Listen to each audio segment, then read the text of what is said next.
Welcome to the Elevate with Us podcast. So happy to see you. And if you haven't already, please do me a favor and like, subscribe, share, do all the things so you can share the love with other people. So I know today I don't have anybody, and that's okay though. So because that's what we're going to talk about. We're going to talk about pivoting and how important it is in real estate to pivot. Unless you, I don't know, haven't sold real estate in the last 6 months or read a news broadcast or a email or a Instagram or any type of social media post, you should know that there's some changes coming in our real estate world, which is going to make us pivot.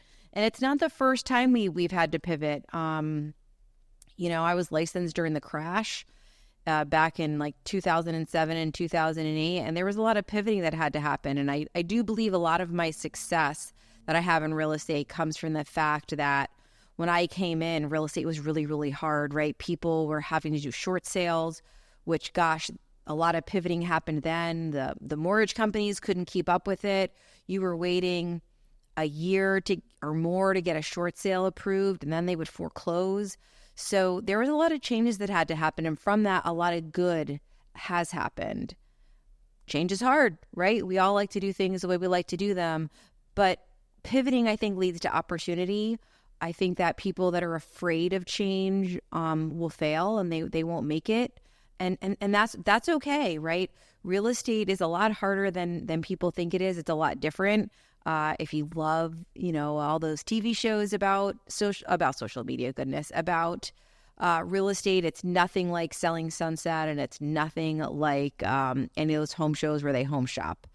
It's totally different than that. So being able to embrace whatever change is happening and use it as an opportunity to learn is going to lead to your success. And whether that means changing from a seller's market to a buyer's market or a buyer's market to a seller's market, being required to have a buyer's agreement signed, that's a pivot. We don't know if that's going to be the case, but we believe so. But not only that, it's going to separate you from the crowd. It's a great place to learn.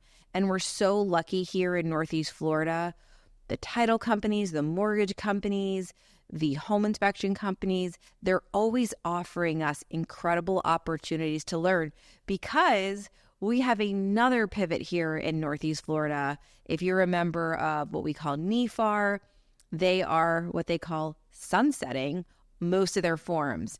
So we used to have all of our own forms for purchase and sale agreement and listing agreements and buyer broker agreements, but they're going away. They're going away soon. We do not have that. We don't have a long period of time to feel like we've mastered what we call the FAR/BAR contract. So if you've never, ever written a FAR/BAR contract, I highly suggest you go practice one. I highly suggest that if you're on a team, you send it to your team leader. If you're not on a team, you send it to your broker. If you don't feel comfortable because you're embarrassed, send it to another agent, or I'm happy to look at it for you. I think it's a good thing. I actually like the FAR/BAR purchase and sale agreement a little bit better than the 𝗕𝗏𝗄 one. But again, I'm just going to, keep saying it. It's a pivot. It's a change. It's an opportunity. But if you're not doing anything about it and you're not learning and your broker doesn't have opportunities for learning so that you can master that contract and feel good about it, because the worst thing you could do is nothing. Please, please, please, please, please, please, please, please, please, with sprinkles and a cherry on top. Please, whipped cream, everything, maybe hot fudge, all the things. Please do not wait until June, the end of June, mid-June, to start learning the FAR/BAR contract. It's not hard. It's just different. The numbers go in a different order on the front. The inspection period is significantly different. But what I don't want to happen, I don't want you to be set up for failure. I want you to be pivoting now. I actually think everybody in Northeast Florida should be using the FAR/BAR as-is contract for all their contracts right now. I think if you're writing listing agreements, you should be using that contract right now. Why would you wait to start until you had to? Yuck. Be ahead of the game. Be ready. Be prepared. What do they say? And I say it backwards every time. Failing to prepare is preparing to fail. And I think this is a really, really good example of it because, I was talking to a realtor the other day from another brokerage about, how hard it's felt in real estate right now, like between the buyer-broker agreement stuff and between NEFAR changing their forms. We were like, it's like playing a game of Frogger, right? We're just like constantly like ducking and readjusting and ducking and readjusting and, just trying to avoid disaster. And, I think that if you, number one, have been using the FAR contract every now and again, that's great. And if you haven't, you better start writing some contracts so that you're ready for it, because what you don't want to happen is that you need to write the contract on Saturday at 5 p.m. and you don't have anybody to reach out to. So I encourage you to print it out, go to classes on it. They have them almost every week right now. If you have no idea what I'm talking about and you have no idea all of the free education out there, please send me a message. Please reach out to me. You need to see what's out there. Not everything has to come from your brokerage. I actually think collaboration with agents from other brokerages is so important. I love going to the classes. I love to hear people's questions, because I realize that if that agent has that question, even if they're not with my brokerage, there is a good chance that an agent in my brokerage has the same concerns. So I think it's really important to get out there. Plus, it's fun. They usually feed us, which is great. But you walk away with knowledge, and knowledge is power. This is not, I repeat you, not an ignorance is bliss type of situation. There are too many changes going on right now for you to not spend time learning. I recognize time is short.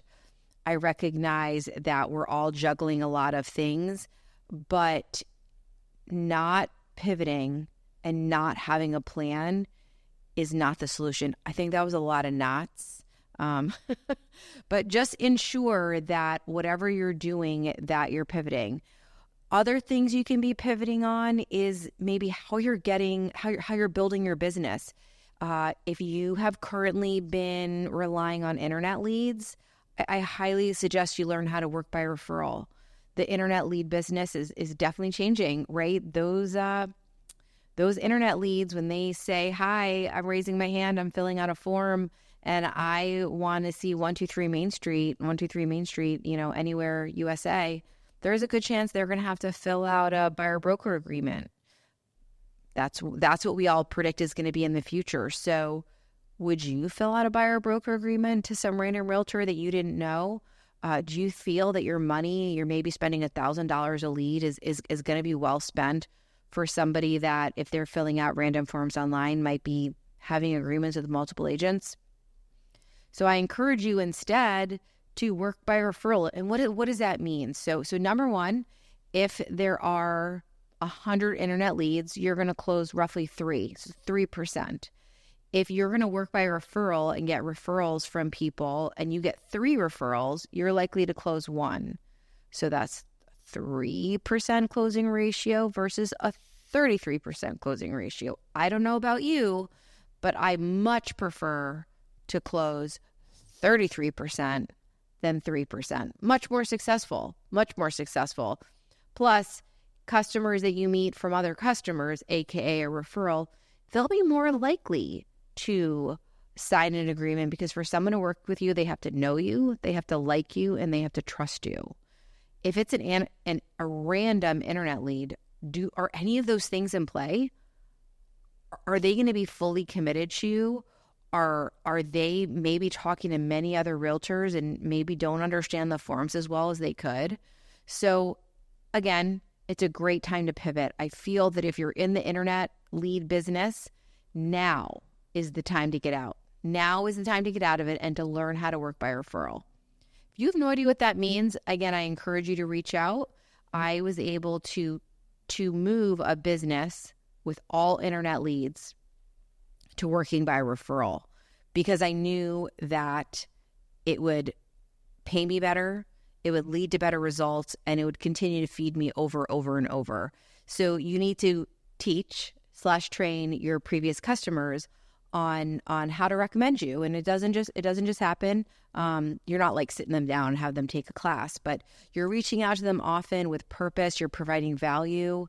My favorite way to kind of reach out to my customers when I was selling real estate was to do Popeyes. I just love, love, love Popeyes. I guess probably one of my love languages is gifts. I just love to give gifts. I love the way their reaction is. And it's really, really fun. And it doesn't have to be expensive. You can get a ton of the stuff at the dollar store, or, buy it on clearance, or can kind of continuously shop on it. Another amazing thing is there's all these Facebook groups and on Pinterest and Etsy, all these great ideas, because I am not creative. I am not good at coming up with the ideas. I have fun putting them together and delivering them. And, but coming up with the ideas, no, not good.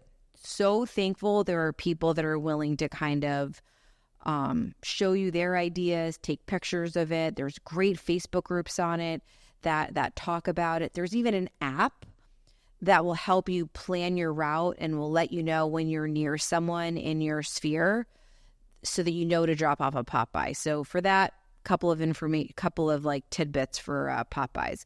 Always keep some non-perishable ones in your car, so that in the event you happen to be near a customer, you can just pop by and drop something. Something that I don't do with Popeyes, which might be controversial, and if you're a Popeyer, which I just made that up, I'd love to get your feedback on this. I don't ring their doorbell. I don't ring their doorbell because as a person, I'd be really annoyed. Generally, it's not really the culture of society anymore. And some people have ring doorbells, so they know you're there. And I might wave and say hi and talk to them through the Ring doorbell. Or more likely is I take a video either in my car in front of their front door, and I texted them and just say something like, hey, Mr. and Mrs. Customer, I just happened to be in your neighborhood. I was showing property down the road and I thought of you. I know we haven't talked in a while, but I wanted to drop this off to you. And what's so amazing about sending people video text messages is generally whatever format you send them a message in, they send it back to you. So I love sending customers video texts because they send one back. It's so fun. It's so fun to see their face. It makes you feel really connected. The reason why I don't ring their doorbell is not only because it would annoy me, but it's also for time. Is sometimes you do not have the time to come in and see their house, which is what most customers want. And sometimes you just can't support that. Really, all the time you have is to drop that gift off and go. And instead of using that as an excuse as to why to not drop a Popeye off, I think the better alternative is to just send a video and let them know it's there. And then say, hey, I'd love to get together. Let's set up an appointment.